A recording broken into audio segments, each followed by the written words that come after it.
I look out the door and Dale's standing out there in his underwear. And I opened my door and he said, "What the hell are you doing?"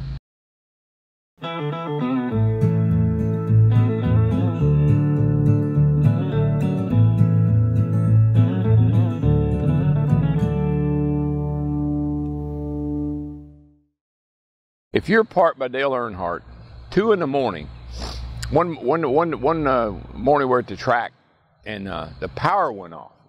And of course these things, you know, they got air conditioners and generator and all that stuff. So, but Dale hated a generator and he didn't like all that noise. So 2 in the morning the power goes off and the air quits working. So I get up and I go up and I hit my generator switch.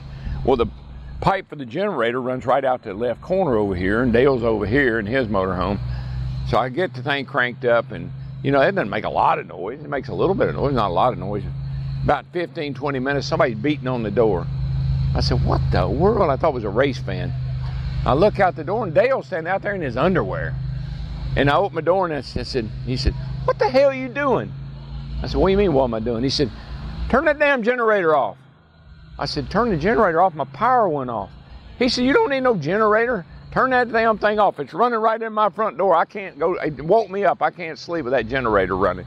If you were anywhere near him, you cranked the generator, you were going to hear from him. He hated those things. He parked, a lot of times he'd go we parked over at Chris Williams' house. Chris Williams, he's a PR guy or a souvenir guy. He parked all the way over there just so he'd be away from everybody and not have to put up with all the noise and all that went on at the track. So Dale and I had some great times together. We had some bad times together too, by the way. I called him my frenemy. We were friends some of the time, but we were enemies a lot of times too. So Martinsville was one of those tracks. Funny you say that. So you know how Martinsville, you don't have a garage. So we didn't have for a long time. You just parked the car on the pit road, you know, and that's where you worked on the car. So when Sunday morning came, that place, they just let the fans all come in the infield where the cars are, you know, and you're trying to work on your car, and there's fans wanting autographs and all around your car and in the way. And Dale came, grabbed me, said, "These fans are getting on my nerves." He said, "I can't even talk to the crew. I can't even get in my car and work on my car. Let's go talk to France." I said, "All right, let's go."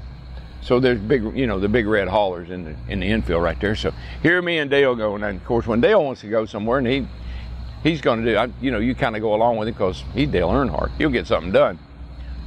We get over to the big red truck, and we go up in the truck, and you go up these little steps, open the door, and Bill France is sitting in there smoking a cigarette. And as I opened the door, the last thing I felt was Dale pushing me in and closing the door. So here I am standing in front of Bill France, and he's, you know, "What do you want?" Well, I figured I might as well plead our case. So I was telling him all about, you know, these fans, and they're in our way, and we can't work on our cars. And I don't know where Dale went. He was right here. He feels the same way. And I said, "What do you think we ought to think anything we could do?" And he said, "You just better be glad they're all here." He said, "Now get your butt on back out there and deal with it." So that day in the race, this kind of how things go.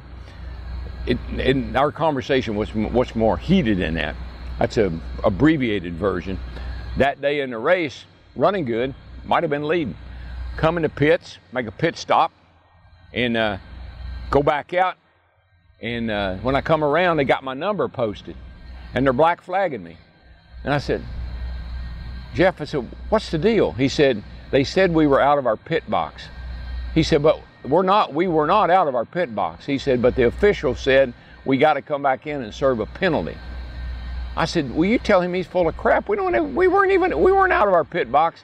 I said, "Who is the official?" He said, "He's upstairs in the tower, and I think his name is Bill France." So France was sending me a little message, you know, you want to complain about something, complain about this. Bill had a way of getting your attention, getting back at you.